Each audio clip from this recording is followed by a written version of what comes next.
Hello दोस्तों, कैसे हो आप सब। मैं हूं Rahil Singhal, all India rank holder, CMA inter and CMA final. तो आज की इस वीडियो में मैं अपने सारे सीए दोस्तों के लिए एक बहुत ही गुड न्यूज लेकर आया हूं। जो भी स्टूडेंट सीए एग्जाम्स की तैयारी कर रहे हैं ना, उनके मन में ये तो रहता है कि भैया मैं प्रीवियस ईयर क्वेश्चंस को सॉल्व तो करूं, लेकिन जब सॉल्व करने बैठता हूं तो क्वेश्चंस के लेंथ को देखकर डर जाता हूं और समझ में नहीं आता है कैसे अकेले सॉल्व करूंगा। तो इस प्रॉब्लम को मैंने सॉल्व कर दिया है कॉस्ट एंड मैनेजमेंट अकाउंटिंग के लिए। कॉस्ट एंड मैनेजमेंट अकाउंटिंग के लिए मैं आपके लिए लेके आया हूं आईसीएआई के सारे previous year solution and that too chapter wise. तो हर एक वीडियो में आपको एक क्वेश्चन, दो क्वेश्चन, तीन question, depending on the length of the question आपको सोल्यूशन मिलेगा। जैसे सपोज कॉस्ट शीट हमने उठाया, तो कॉस्ट शीट का नवंबर 18, अगर नवंबर 18 में बहुत बड़ा क्वेश्चन आ गया है तो सिर्फ एक क्वेश्चन डिस्कस किया, छोटा क्वेश्चन है तो दो तीन डिस्कस कर लिया, कि 1 घंटे का एक वीडियो हमारा रहे और इस वीडियो में जितने मैक्सिमम पॉसिबल क्वेश्चंस हो पाए हम डिस्कस कर ले, ताकि आपको बहुत देर तक एक वीडियो के लिए बैठना ना पड़े और आप धीरे धीरे सॉल्व करते चले जाओ। तो ये वीडियो को देखने से आपको पास्ट ईयर में कैसे क्वेश्चंस आ रहे हैं इनकी क्लैरिटी तो मिलेगी ही, साथ में आपको यह भी पता चलेगा कि आपको अपने आंसर्स कैसे लिखने हैं। मींस आईसीआई जब आपको मार्क्स देगी तो वो कैसा आंसर आपसे एक्सपेक्ट कर रही है, तो पूरा राइटिंग प्रैक्टिस भी होगा। एंड थर्ड, जो कि मोस्ट इंपॉर्टेंट है, ये आपको नए जो केस स्टडीज बनते हैं उनमें भी बहुत हेल्प करने वाला है, क्योंकि जो हमारे केस स्टडीज बनते हैं वो भी तो क्या है, इन्हीं फुल फ्लेजेड क्वेश्चंस के ऊपर आते हैं। तो अगर आपने फुल फ्लेजेड क्वेश्चन को कैसे अप्रोच करना है वो सीख लिया, तो ऑटोमेटिकली आपसे आईसीआई की जो न्यू केस स्टडी है वो भी बन जाएगी। चलिए तो हम शुरू करते हैं अपने चैप्टर को। Let's begin. तो हमारा सबसे पहला क्वेश्चन, जो कि एकदम रीसेंट सितंबर 2025 के एग्जाम में पूछा गया था, यह क्वेश्चन एबीसी एनालिसिस के ऊपर है। आइए इस क्वेश्चन को पढ़ते हैं और सॉल्व करते हैं। TS Limited is suffering from material deterioration and finds that their valuable stocks are not properly stored. The company furnishes the following information. Company ने हमें इंफॉर्मेशन दी है कि हमारे पास ये सारे मटेरियल है, इतने यूनिट्स हैं और उनकी टोटल कॉस्ट इतनी रही है। The storekeeper of the company argues that he has taken proper care in storing 3 types of material named MA, MB and MC. Store keeper का कहना है कि मैंने MA, MB और MC को बहुत अच्छे से रखा है। स्टोर कीपर को लग रहा है कि अगर यूनिट ज़्यादा है तो उन गुड्स को अच्छे से रखना है। बट एबीसी एनालिसिस का कहना क्या है कि भैया यूनिट से कोई लेना देना नहीं है, लेना देना किससे है, कॉस्ट से। जिसकी कॉस्ट सबसे ज़्यादा है उसको हम सबसे अच्छे से रखेंगे। कॉस्ट ज़्यादा है, यूनिट्स कम है, उसे हम ए कैटेगरी कहते हैं, ध्यान से रखना है उन यूनिट्स को। बट स्टोर कीपर को उतनी जानकारी नहीं है तो उसे लगा कि यूनिट्स जो ज़्यादा है उन्हें अच्छे से रखना है।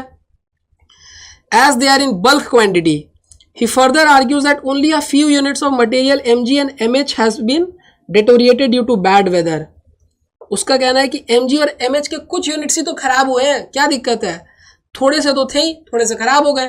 नहीं, देखिए mg और mh की अमाउंट जो है वो काफ़ी ज़्यादा है, तो हम उसे खराब होने नहीं दे सकते हैं। The management of TS Limited wants to get him aware about value of different items required. Rank the materials and draw a plan of ABC selective control by using the following basis of selective control. Selective control के लिए हमें question में बताया गया है कि अगर कोई भी इन्वेंट्री जिसकी टोटल कॉस्ट 50,000 या उससे ज़्यादा है तो वो कौन सी कैटेगरी में फॉल करेगी, कैटेगरी ए में। और अगर 15,000 से लेके 50,000 के बीच में है तो category B, and if it's below 15,000 then it is category C. तो ये क्वेश्चन तो काफ़ी ज़्यादा ईजी है, देख के ही आपको समझ में आ रहा है। MA 14,855, 15,000 से कम है तो category C. 12,823 category C. 13,972 again category C. फिर 47,685 तो 15,000 से लेके 50,000 के बीच में है तो category B. Again 39,015 category B. 1,08,260 50,000 से ज़्यादा की वैल्यू है category A. 89,410 category A. 98,980 category A. ABC का रूल क्या है कि हम 70-20-10 का रूल फॉलो करते हैं। मींस अगर कोई भी गुड्स टोटल इन्वेंट्री कॉस्ट में 70% तक है तो वो कैटेगरी ए है, और 20% तक है तो कैटेगरी बी है, और अगर 10% है तो कैटेगरी सी है। बट वो कोई लक्ष्मण रेखा नहीं है कि उसे ही फॉलो करना है, पत्थर की लकीर नहीं है वो। क्वेश्चन के अकॉर्डिंग वो चेंज हो सकती है, जैसे इस क्वेश्चन में चेंज हो गई, क्वेश्चन में ने जो कहा हमने उसे फॉलो किया। तो अब इस क्वेश्चन को हम सॉल्व कर लेते हैं फेयर में।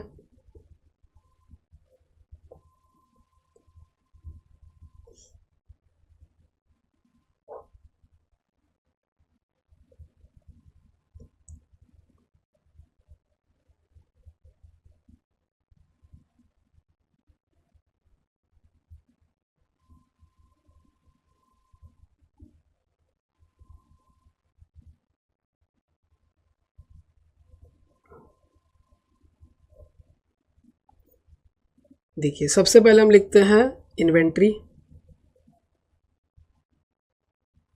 फिर हम लिखेंगे यूनिट्स, फिर यूनिट्स वैल्यू,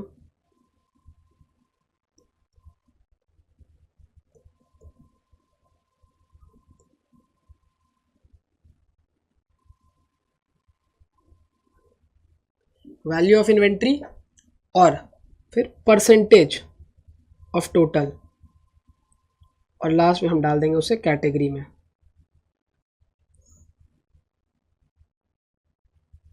पहले हमें रैंकिंग करनी है, फिर एबीसी करना है। तो पहले हम रैंक कर लेते हैं, कैटेगरी हटा देते हैं, रैंक कर लेते हैं पहले।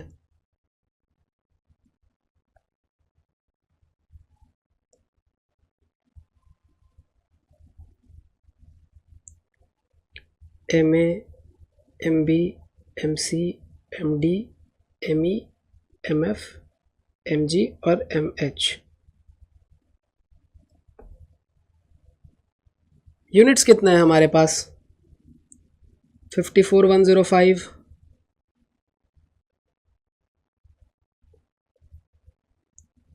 32,300, 28,600, 10,250, 23,410, 2580,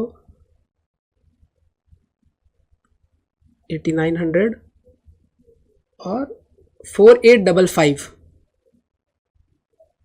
यह है नंबर ऑफ यूनिट्स। अब हम देखेंगे value of inventory, total cost means 14,855, 12,823, 39,72, 47,685, 39,015,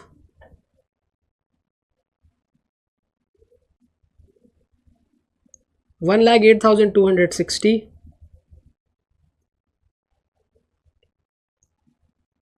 89,410 और 98,980। टोटल कर लीजिए अब आप, जिससे हमें टोटल इन्वेंट्री की वैल्यू पता चल जाए।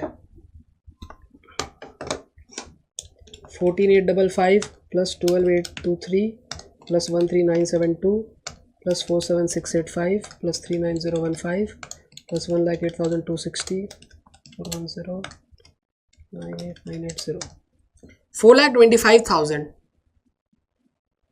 टोटल जितने भी गुड्स हैं हमारे पास उन सब की टोटल वैल्यू जो है वो है 4,25,000।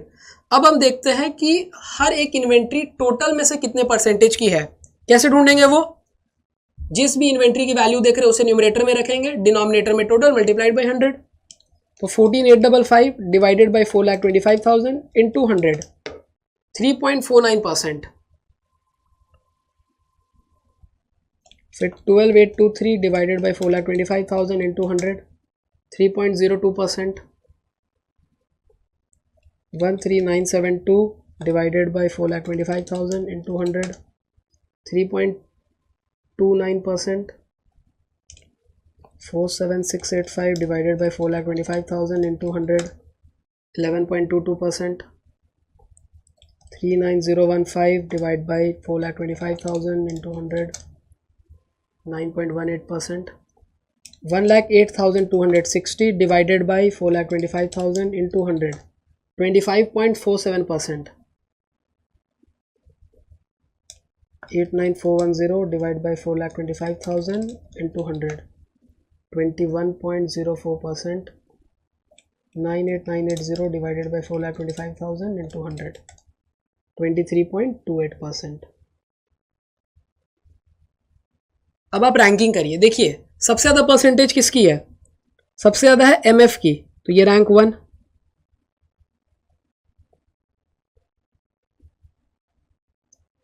फिर उसके बाद 23.28% रैंक 2, 21.04 रैंक 3, फिर 11.22 रैंक 4, 9.18 रैंक 5, फिर 3.49 6, 3.29 7 और इसकी rank 8.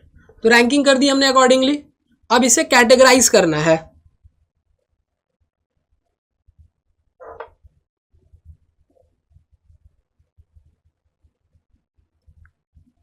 Categorisation for selective control.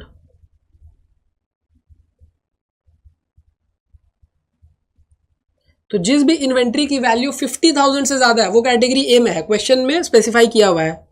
तो 50,000 से ज्यादा क्या है, ये है और ये है, तो इन तीनों को हम डाल देंगे कैटेगरी ए में.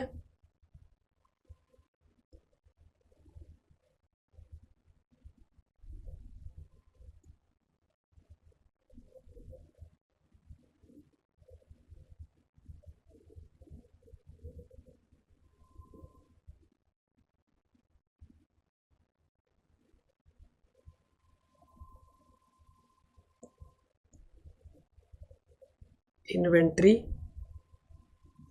परसेंटेज ऑफ टोटल और कैटेगरी.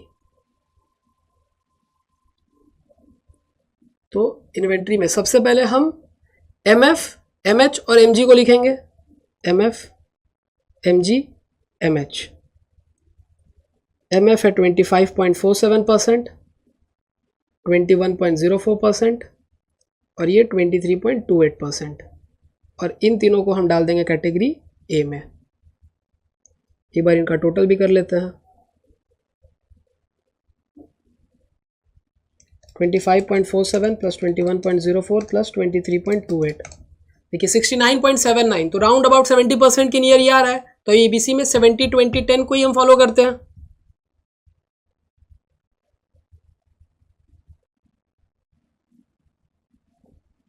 देन अगेन 15,000 से लेके 50,000 के बीच में कौन कौन है, सिर्फ दो गुड्स हैं, एक एमडी और एक एमई.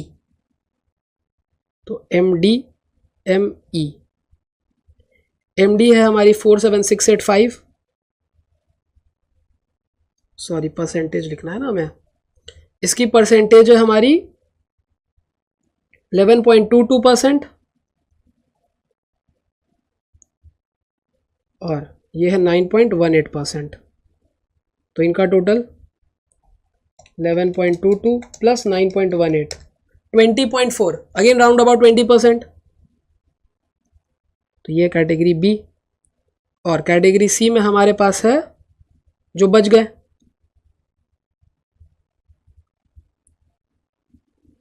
एमए, एमसी और एमबी.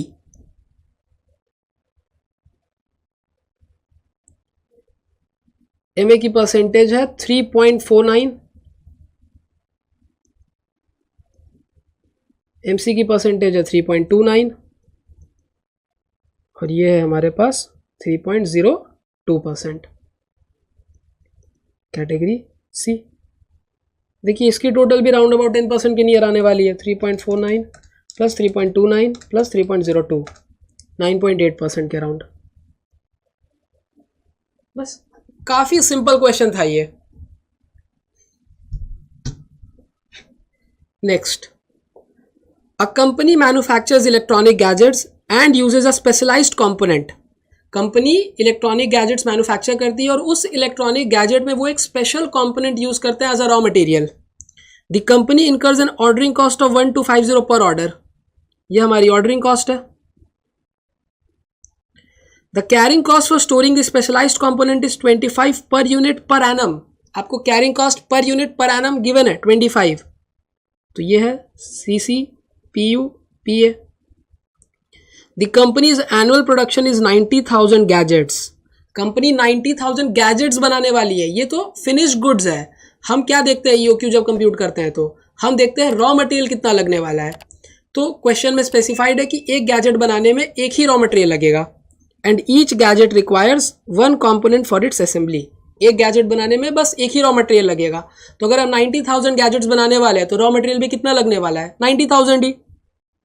तो एनुअल डिमांड क्या रहेगी हमारी, 90,000। सपोज करते हैं कि एक गैजेट में 2 यूनिट्स लगते हैं रॉ मटेरियल के, तो हमारी एनुअल डिमांड क्या हो जाती है, 90,000 इंटू 2, 1,80,000। बट इस क्वेश्चन में एक गैजेट बनाने में एक ही कंपोनेंट लगने वाला है, तो 90,000 इंटू 1, 90,000 एनुअल डिमांड है। You are required to compute economic order quantity, तो ईओक्यू ढूंढ लेते हैं। EOQ is equal to root over 2 into A into O upon C।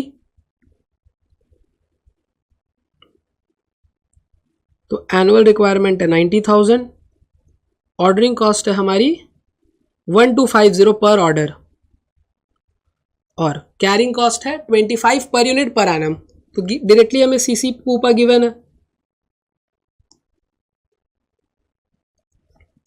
2 into 90,000 into 1250 upon 25 under root 3000 units. तो हमारी इकोनॉमिक ऑर्डर क्वांटिटी है 3000 units. Means कि जब भी हम 3000 यूनिट्स ऑर्डर करेंगे तो हमारी total raw material inventory maintenance cost minimum रहने वाली है। फिर हमें फाइंड करना है number of orders to be placed in a year. हम कितने ऑर्डर्स प्लेस करने वाले हैं। टोटल रिक्वायरमेंट है आपको 90,000 यूनिट्स की, और आप जब भी ऑर्डर करने जाओगे तो आप 3000 यूनिट्स ऑर्डर करोगे, तो आप कितनी बार ऑर्डर करोगे, 90,000 upon 3000।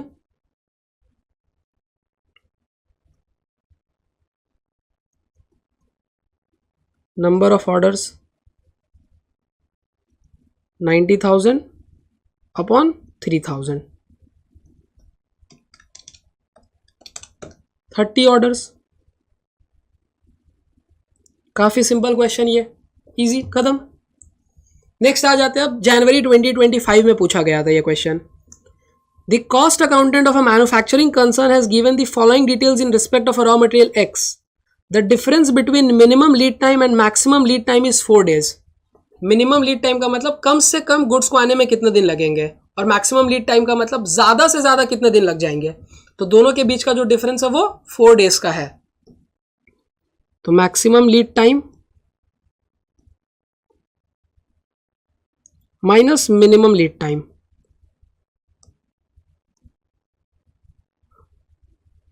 Max lead time minus minimum lead time 4 days.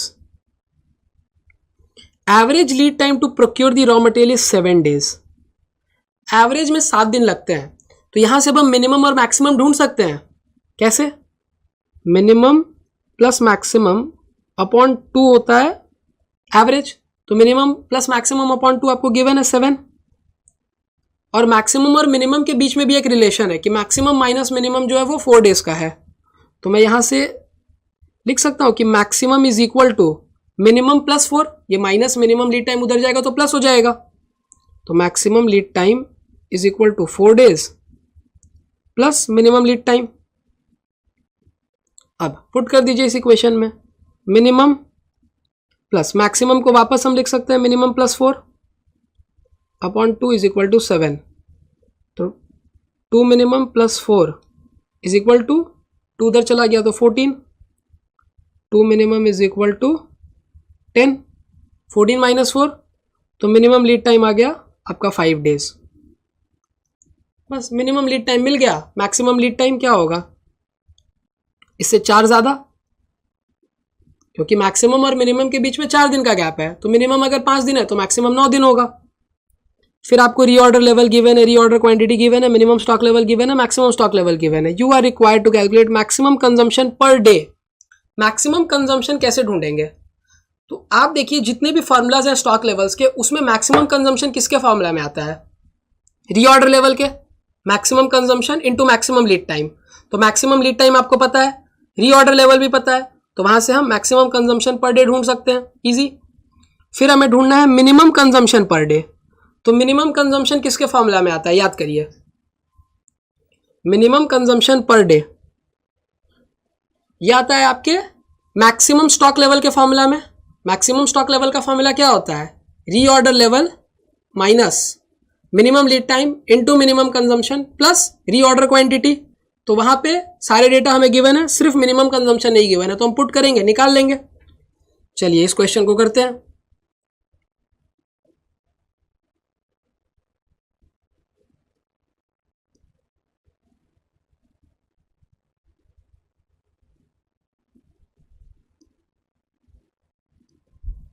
सबसे पहले जो हमें रिलेशन गिवन है, working note,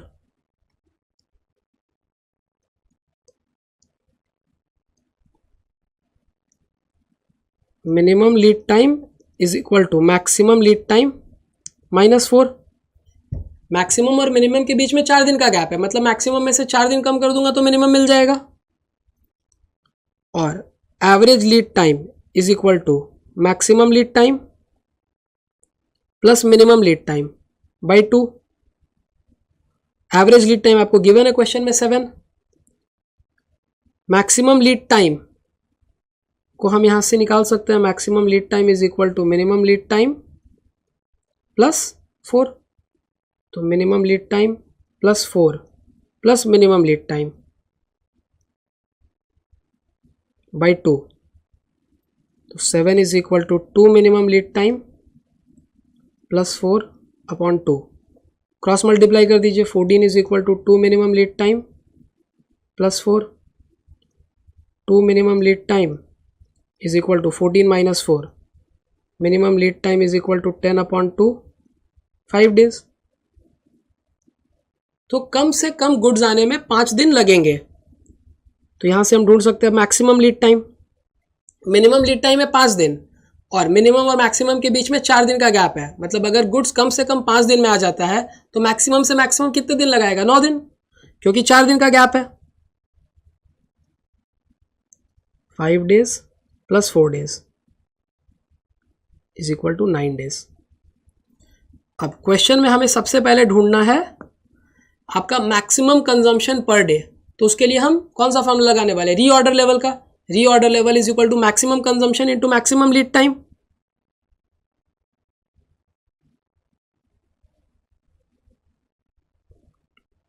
maximum consumption into maximum lead time. Reorder level given है आपको क्वेश्चन में 1,80,000 यूनिट्स। मैक्सिमम कंजम्पशन आपको पता नहीं है, बट मैक्सिमम लीड टाइम तो पता है, 9 डेज। तो max consumption is equal to 1,80,000 divide by 9, तो 20,000 यूनिट्स। तो इस क्वेश्चन को अप्रोच करने का तरीका क्या है, बस तरीका वही है कि ढूंढिए कि किस फॉर्मूला में सिर्फ एक डेटा मिसिंग है, जिससे हम क्रॉस मल्टीप्लाई करके या फिर इक्वल टू को सॉल्व करके क्वेश्चन निकाल सकते हैं आंसर। सेकंड, अब हमें ढूंढना है मिनिमम कंजम्पशन। तो मिनिमम कंजम्पशन किस फॉर्मूला में आता है वो ढूंढिए। मिनिमम कंजम्पशन आता है आपके मैक्सिमम लेवल के फॉर्मूले में। Maximum level is equal to reorder level less minimum lead time into minimum consumption plus ROQ या फिर EOQ। तो वहां से सारे डेटा हमें गिवन है सिवाय मिनिमम कंजम्पशन के। तो मिनिमम कंजम्पशन को हम ढूंढ लेंगे। Maximum stock level is equal to reorder level minus minimum consumption into minimum lead time plus reorder quantity. तो मैक्सिमम स्टॉक लेवल है 1,90,000 यूनिट्स, रीऑर्डर लेवल है 1,80,000 यूनिट्स, माइनस मिनिमम कंजम्पशन पता नहीं है, लेकिन मिनिमम लीड टाइम तो पता है 5 दिन, plus reorder quantity. Reorder quantity भी क्वेश्चन में गिवन है 90,000 यूनिट्स। तो 1,90,000 is equal to 180 plus 90 2,70,000 minus 5 into minimum consumption अब ये -5 इंटू मिनिमम कंजम्पशन उधर जाएगा तो प्लस हो जाएगा, तो 5 into minimum consumption is equal to 2,70,000 minus ये 1,90,000 इधर आएगा तो माइनस हो जाएगा, माइनस 1,90,000। तो 5 into minimum consumption is equal to 80,000। तो मिनिमम कंजम्पशन यहाँ से आप ढूंढ सकते हो 80,000 अपॉन 5, 16,000 यूनिट्स। देखिए ये भी काफ़ी सिंपल क्वेश्चन था। तो maximum consumption per day 20,000, minimum consumption 16,000। आगे बढ़ते हैं। मई 2024 में पूछा गया था ये question. टेस्को cycles limited uses about 3,60,000 cycle locks per annum. कितने लॉक्स यूज कर रहा है? 3,60,000 पर एनम। एक साल की गिवन है ये, तो ये है आपकी annual consumption. And the usage is fairly constant at 30,000 पर मंथ। और वो बता रहे हैं कि आप हर महीने लगभग 30,000 यूनिट्स ही यूज करते हो, तो साल भर का 3,60,000 सही है। The cycle lock cost ₹240 each, ये आपकी परचेज प्राइस है at wholesale rates. And the carrying cost is estimated to be 10% of the annual average inventory value. Carrying cost है 10%, ठीक है। तो carrying cost per unit per annum is equal to 10%। ढूंढ लेंगे हम 10% ऑफ 240, तो 24। The cost to place an order is 1200। Ordering cost भी आपको गिवन है। It takes 45 days to receive delivery from the date of order. 45 दिन लगते हैं आपको डिलीवरी रिसीव करने में। मीन्स क्वेश्चन में लीड टाइम है, तो ये है आपका 45 डेज का lead time.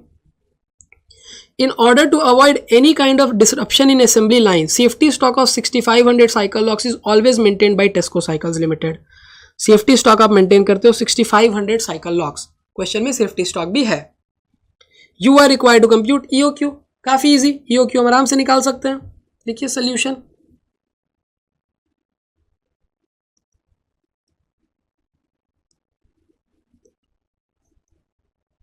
EOQ is equal to √/2 into A into O upon C.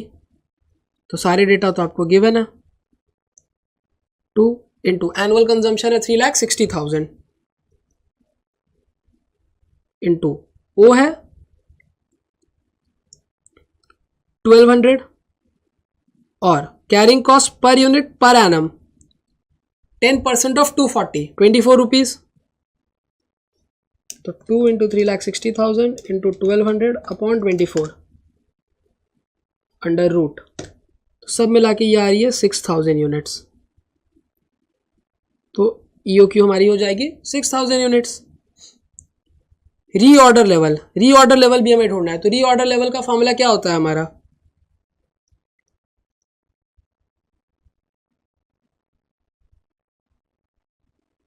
Maximum consumption into maximum lead time. लेकिन ये फॉर्मूला तब यूज करना है जब सेफ्टी स्टॉक नहीं है।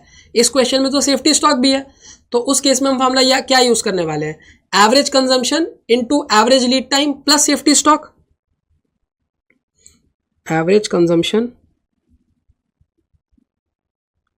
Into average lead time plus safety stock. तो आपका एवरेज कंजम्पशन क्या होगा? 3,60,000 आप पूरे साल भर में यूज करने वाले हो और 360 डेज आपको एक साल में लेने हैं। तो ऑन एन एवरेज में एक दिन में क्या यूनिट्स कंज्यूम करूंगा? 3,60,000 upon 360 into average lead time 45 दिन लगते हैं गुड्स आने में, plus safety stock. Safety stock है 6,500 यूनिट्स। तो 3,60,000 divided by 360 into 45,000 plus 6,500, 51,500 units.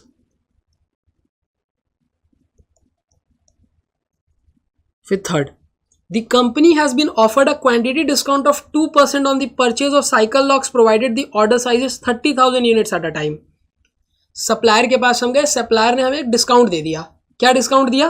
कि अगर भैया आप एक बार में 30,000 पीस ले लोगे मेरे से, अगर आप मेरे से 30,000 यूनिट्स ले लोगे तो मैं आपको 2% का एक क्वांटिटी डिस्काउंट दे दूंगा। तब हमारी परचेस प्राइस क्या हो जाएगी? तब हमारी परचेस प्राइस होगी 240 है ऐसे, इसमें से 2% कम हो जाएगा, है ना। 240 लग रहा था, अब उसमें से 2% डिस्काउंट मिल गया, तो 240 माइनस 2%, 235.2। तो ये मेरी नई परचेज प्राइस है। तो जब हम कैरिंग कॉस्ट ढूंढेंगे तो इसी नई परचेज प्राइस पे ढूंढेंगे। क्वेश्चन में सबसे ज्यादा स्टूडेंट्स यहीं पर मिस्टेक करते हैं, जब परचेज प्राइस चेंज हो जाती है तो कैरिंग कॉस्ट वो पुरानी ले लेते हैं। कैरिंग कॉस्ट भी चेंज हो जाएगी। पहले कैरिंग कॉस्ट हम 240 पे कंप्यूट कर रहे थे, अब हम कैरिंग कॉस्ट 235.2 पे कंप्यूट करेंगे।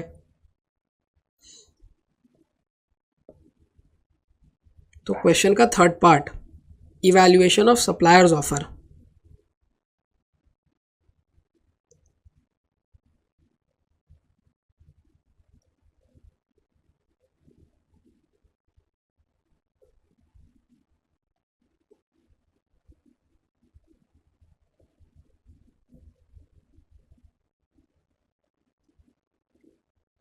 पर्टिकुलर्स, ये है EOQ,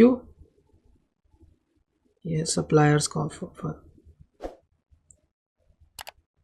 क्वांटिटी पर ऑर्डर क्या होगी हमारी EOQ पे, EOQ थी हमारी 6000 यूनिट्स। तो EOQ पे हम जब ऑर्डर करने जाएंगे 6000 यूनिट्स मंगाएंगे, और सप्लायर का कहना है कि एक बार में 30,000 यूनिट्स लोगे तब हम डिस्काउंट देंगे, तो 30,000 यूनिट्स। तो सबसे पहले हम ढूंढते हैं परचेज प्राइस।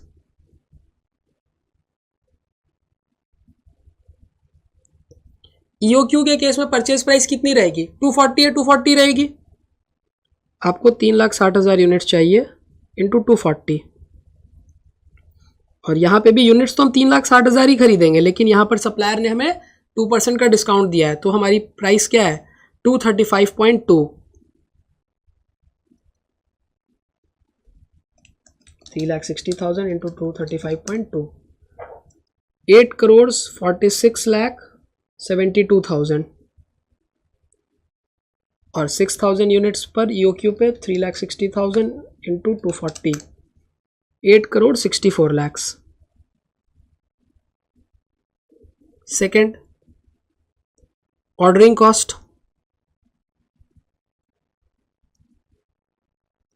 तो जब हम 6,000 यूनिट्स ऑर्डर करेंगे तब हम ज्यादा बार ऑर्डर करेंगे, और वही जब हम 30,000 क्वांटिटी एक बार में मंगाएंगे तो कम ऑर्डर करना पड़ेगा, तो ऑर्डरिंग कॉस्ट सप्लायर के केस में कम हो जाएगी। तो 3,60,000 बाई 6,000, इससे ही तो पता चलेगा कितनी बार ऑर्डर करूंगा, और जब भी ऑर्डर करूंगा तो कितने रुपए लगने वाले हैं, 1,200 रुपए लगने वाले हैं, 1,200 रुपीज। तो 3,60,000 डिवाइडेड बाई 6,000 मीन्स मैं सब मिला के 60 टाइम्स ऑर्डर करूंगा, और हर बार ऑर्डर करने का 1,200 रुपए लगेगा, तो 72,000। और सप्लायर के ऑफर के केस में 3,60,000 चाहिए, और जब भी ऑर्डर करूंगा तो 30,000 यूनिट्स ऑर्डर करूंगा, तो इस केस में मेरे को सिर्फ 12 बार ही ऑर्डर करना पड़ेगा, और हर बार का 1,200। तो यहां पे पैसे लगने वाले हैं 14,400। Third, carrying cost. Carrying cost अब आप बताइए कहां पर कम लगेगी, EOQ के केस में या फिर सप्लायर के केस में।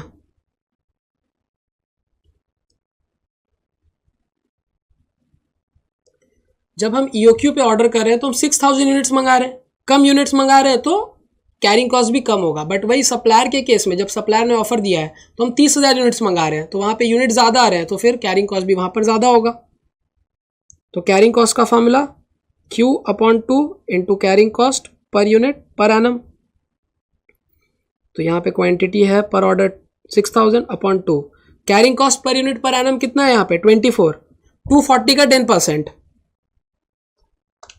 6,000/2 इंटू 24, 72,000। EOQ पे आपका ordering cost carrying cost same ही रहता है, और यहाँ पर 30,000 यूनिट्स आप मंगाने वाले हो बाई 2 इंटू, यहाँ पे मिस्टेक नहीं हो जाए, 10% ऑफ 235.2, याद रखना है ये। परचेज प्राइस चेंज हो गई है तो carrying cost per unit per annum भी अब चेंज हो जाएगी। तो 30,000/2 15,000 इंटू 235.2 का 10% 23.52, तो ये आ रही है 3,52,800। अब टोटल कॉस्ट कंप्यूट कर लीजिए। 8,64,00,000 plus 72,000 plus 72,000, 8,65,44,000।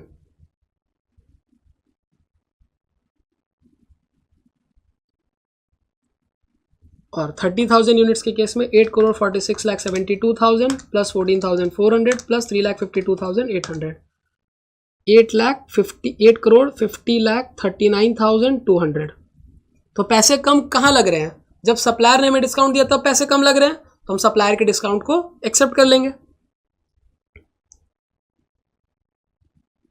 We will accept suppliers offer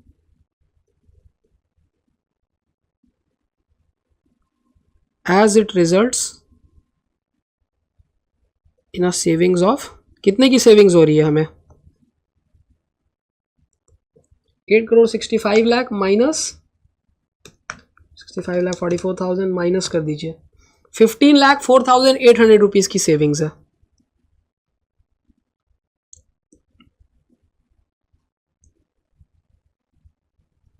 तो सप्लायर के ऑफर को एक्सेप्ट कर लेंगे।